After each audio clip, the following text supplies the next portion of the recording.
Halo sahabat, kembali lagi di kanal YouTube Arya Surya Official, kanal pemberdayaan diri untuk Anda semua. Kali ini saya bersama sahabat energik saya. Yes. Nah, ini mantan klien saya, itu klien paling lama ya Mbak. Kenalkan namanya Arlen. Arlen. Mbak Arlen ini asli dari mana Mbak? Manado. Nah, ini asli dari Manado tapi tinggal di Jakarta. Di Jakarta udah lama? Lumayan, lebih dari 10 tahun. Oke, lebih dari 10 tahun. Oke, sahabat-sahabat, Mbak Arlen ini adalah klien yang sering saya singgung di beberapa video saya yang mengalami anxiety disorder atau kecemasan berlebih selama 22 tahun. Nah, Mbak Arlen kenapa bisa sampai 22 tahun? Oke. Kok bisa lama? Iya. Kenapa? Ayo. Jadi lama sebenarnya bukan karena apa ya? Bukan karena Terus-terusan. enggak. Jadi itu sebenarnya karena saya tidak tahu ilmunya, tidak tahu itu apa. Dan juga memang dari dulu kalau ke dokter itu paling bilangnya sakit mah. Jadi yang difokusin untuk disembuhin tuh Mahnya. bukan hanya ke dokter, bahkan ke psikiater pun bilangnya paling stres, bukan cemas, bilangnya stres. Jadi dikasih obat dan akhirnya kena lagi. Itu yang bikin lama sih. Bikin lama. Terus ya, intinya penyembuhan itu segala udah dicoba Sudah ya. dicoba. Termasuk orang pintar juga sudah pernah coba ya. Ilmu kita belum putih. Ilmu hitam, ilmu putih semuanya Lengkap. lengkap. 22 tahun ini terus-terusan tiap hari cemas atau ada fase sembuh ada. dulu Iya, terus ada fase- cemas lagi? Ada fase sembuh. Ada fase sembuh, tapi ketika ke trigger dengan masalah yang besar Baru. karena kita tidak punya tidak punya ilmu, tidak punya pengetahuan. Ini apa sih? Kan dulunya nggak tahu Mas Arya. Kalau saya itu terkena psikosomatis, anxiety dan apa itu. Jadi yang pertama bilang adalah dokterku yang waktu akhirnya sekarang jadi teman. Dokter Itu karena sering banget ketemu sampai seminggu bisa 2 kali. Iya.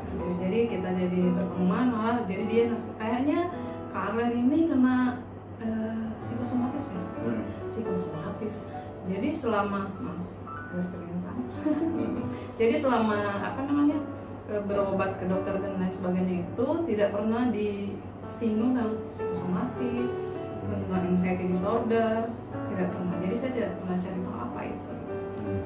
Nah akhirnya sama temanku itu teman dokter Anita namanya, diundanglah temennya yang psikolog. Dari situ kita ngobrol, disitulah terbuka wawasan saya tentang psikosomatis, anxiety disorder, dan mulai saya cari tahu, banyak belajar. Dan di situ awalnya sih awal kesembuhan karena Tahu dulu ya. Tahu dulu. Oh ternyata saya ini. Dulu kan tahunya sakit mah. Jadinya yang diobatin mah terus malah mungkin jadi obat terlalu banyak, jadi malah. Berarti setiap ke dokter obat mah lagi, obat. Datang secemas apapun datang dikasihnya obat mah. Obat mah dulu nggak pernah dibilang sakit, cemas ya nggak tahu. Terus pernah juga cek seluruh badan saya karena ngerasa nggak nyaman banget ya. Oke, terus ini kenal Mas Arya dulu gimana ceritanya? Kalau nggak salah dulu 2018 ya, tapi datang 2019 Agustus ya. Jadi mungkin hampir setahun nonton kanal YouTube Mas Arya, baru datang setahun kemudian. Nah itu dulu gimana ceritanya? Ya itu karena dokter Anita itu kan bilang kalau saya kena psikosomatis. Nah di situ saya mulai searching. Psikosomatis yang keluar Mas Arya. Surya. Akhirnya ya cari tahu dulu dong apa sih ini, apalagi sesuatu hal yang baru, hipnoterapi ya. Mikirnya nggak sadar ya? Mikirnya hipnotis. Jadi akhirnya udahlah, setelah semua sudah dilakukan, semua cara sudah dilakukan, satu ini nih yang belum. Hipnoterapi. Oke, jadi saya coba menghubungi Mas Arya. Halo Pak. Manggilnya Pak memang. Iya. Pak. Pak, help me. Nah di situ mulai kenal, maksudnya mulai di terapi, akhirnya merasakan manfaatnya. Akhirnya ya terus-terusan selama bertahun-tahun ini kita jadi family. Jadi dekat. Jadi dulunya ini pertama ambil 4 sesi atau berapa? 4 sesi. Terus tapi Mbak Arlen ini nggak selesai 4. Nah terus ada istilah kita perawatan mental. Jadi per 3 bulan itu terapi selama setahun atau 2 tahun ya? Setahun per 3 bulan dulu ya. Jadi 4 sesi selesai, terus per 3 bulan ada nggak nyaman kita terapi per 3 bulan terapi. Jadi biasanya memang ada fase per 3 bulan itu, apalagi ibu-ibu misal udah sembuh nih cemasnya per 3 bulan, kadang pas menstruasi itu cemasnya muncul. Jadi nggak setiap bulan, bisa dicirikan per 3 bulan gitu. Saking sudah hafalnya saya udah tahu ini. Sebentar lagi telepon ya. Ini biasanya udah 3 bulan nih gitu. Coba nanti kalau ada keluhan berarti ya kalau ketika menstruasi. Benar, lagi menstruasi oh iya mas gitu. Saking sudah hafalnya. Itu kalau ibu-ibu, kalau bapak-bapak sih biasanya kepicu lebih ke masalah pekerjaan kebanyakan. Kalau masalah di rumah mungkin beberapa bodo amat kalau bapak-bapak. Tapi di pekerjaannya sahabat-sahabat. Nah, terus dari situ kita kenal mungkin setahun akhirnya. Nah sekarang Mbak, saya manggilnya Mbak Arlen dulu, manggil Kak tapi kaku karena saya orang dia manggilnya Mbak. Jadi Mbak Arlen ini akhirnya tertarik untuk belajar. Dulu saya buka kelas 2019 akhir itu ikut kelas hipnoterapi ya Mbak ya. Nah dari situ dulu jadi lebih ngerti apa itu bawah sadar, apa itu pikiran sadar. Kesini makin sering sharing. Mas kalau pikiran itu gini-gini kenapa ya? Lama-lama memutuskan untuk buka hipnoterapi klinis. Dan ini di tempat Mbak Arlen buka klinis, jadi di Jakarta Selatan ini. Ini bentar lagi di launching sahabat-sahabat. Mbak Arlen, jadi selama 22 tahun ini cerita-cerita yang berkesan di hidup Mbak Arlen selama mengalami kecemasan. Berarti awalnya 98 ya?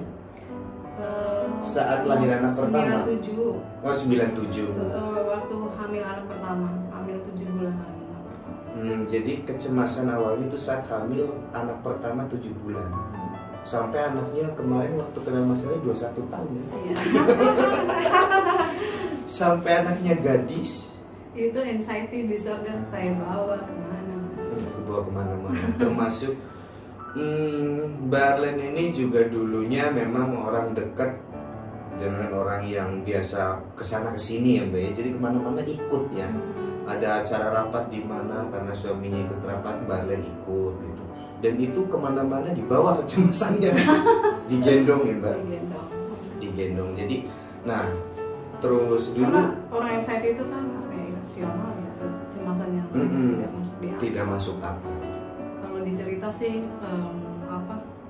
cemas apa aja sih, kalau saya saking terlalu lama ya sampai udah lupa. Sampai udah lupa. Tapi salah satunya ya sama kayak yang lain ya. Iya. Takut meninggal, mati, terus takut pingsan. Takut makan dulu, takut mandi dengar suara air takut. Oh iya Mbak Arlen denger apa dulu ya yang saya agak aneh itu? Dengar suara ajan takut. Oh iya ajan. Nah itu kalau yang nggak tahu kan semuanya takut. Dengar, tapi kalau azan sih nggak heran karena denger ngaji aja takut ada. Iya. Sholat yang takut itu banyak sahabat-sahabat. Jadi dia kan kadang, nah yang kasihan gini, kamu ini makanya sholat gitu kan kadang sama orang deket karena nggak tahu.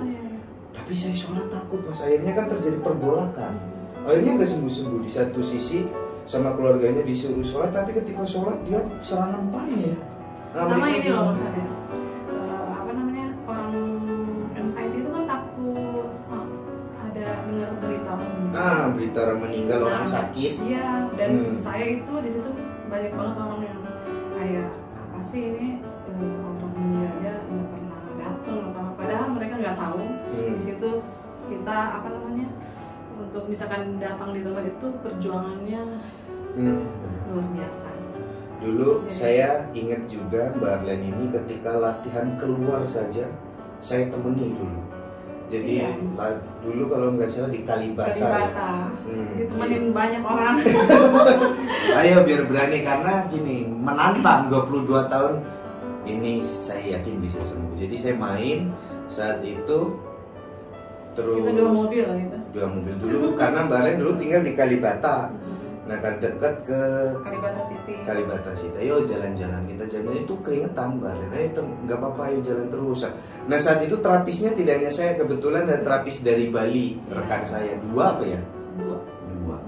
Ayo kita jalan-jalan. Nah dari situ besok latihan lagi ya, sering-sering keluar gitu. Nah akhirnya mungkin sering keluar, sering bepergian. Terus pernah juga ketika latihan merasa takut, ya wajar lah ya.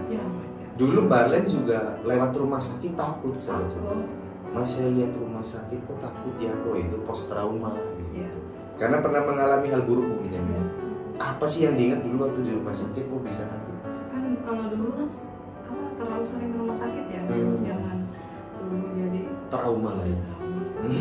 Semuanya jadi trauma. Terus makan dulu hanya cracker oats sih. Iya, makan pun itu berasa semuanya racun. Racun semuanya. Makan sehat nggak dimakan. Pokoknya pokoknya semuanya nggak bisa ngapa-ngapain deh. Pokoknya kayak orang apa ya? Iya. Orang mati tapi hidup. Dibilang mati hidup, dibilang hidup kayak pokoknya gini. tidak menikmati hidup ini. Nah itu sahabat-sahabat, 22 tahun, dan kalau setahun 2 tahun itu mungkin umum, tapi ini 22 tahun dan naik turun kambuh terus gitu. Nah ternyata kuncinya adalah karena tidak tahu itu gangguan apa. Nah Mas Arya juga sering mengatakan ke klien, kenapa ada orang yang sakitnya sampai 5 tahun, 6 tahun, 7 tahun, itu karena tidak tahu itu gangguan apa. Rata-rata mereka sharingnya masih lambung terus. Padahal sebetulnya lambung dia makan udah mulai normal. Tapi naik. Nah, biasanya saya menyarankan coba apa ketika naik sedang mikir apa gitu.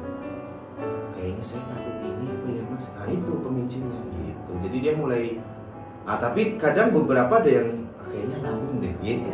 Itu yang bikin lama gitu. Itu yang bikin lama. Jadi lama atau cepat sih. Pertama tahu dulu. Tahu dulu, oh ini musuh saya ini seperti ini. Oh saya kepicu kalau seperti ini. Oh ternyata saya mengalami psikosomatik. Itu aja dulu.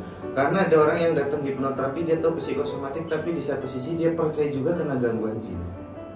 Tapi karena kenapa ibu misal atau bapak percaya bapak kena gangguan jin?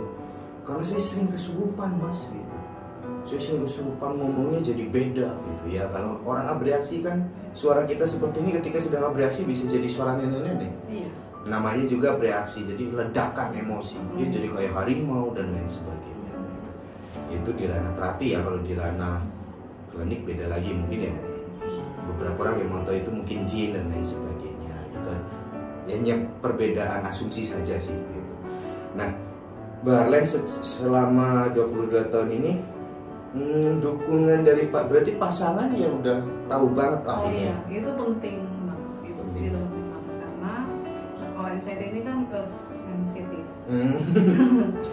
Ya, apalagi kalau apalagi kalau dalam proses pemulihan.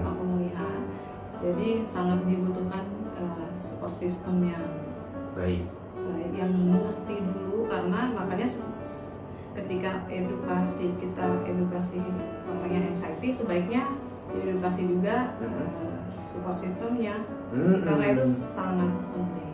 Untunglah saya dapat support system yang sangat luar biasa dari suami tercinta.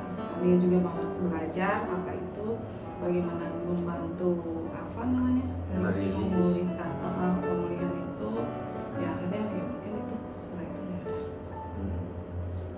jadi ada kerjasama yang baik. Tapi kalau untuk teman-teman yang belum dapat dukungan ya semangat. Sendiri juga bisa. Sendiri bisa sebenarnya. Sendiri bisa. Karena memang dari diri sendiri.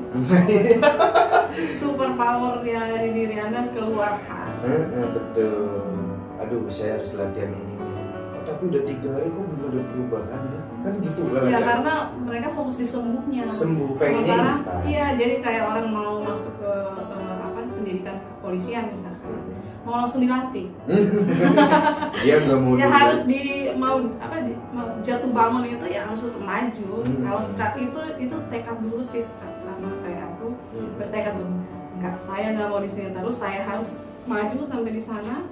Apa namanya, mau jatuh bangun, dia mau serang saya, mau attack saya, mau panic attack, mau attack saya sekuat apapun, nggak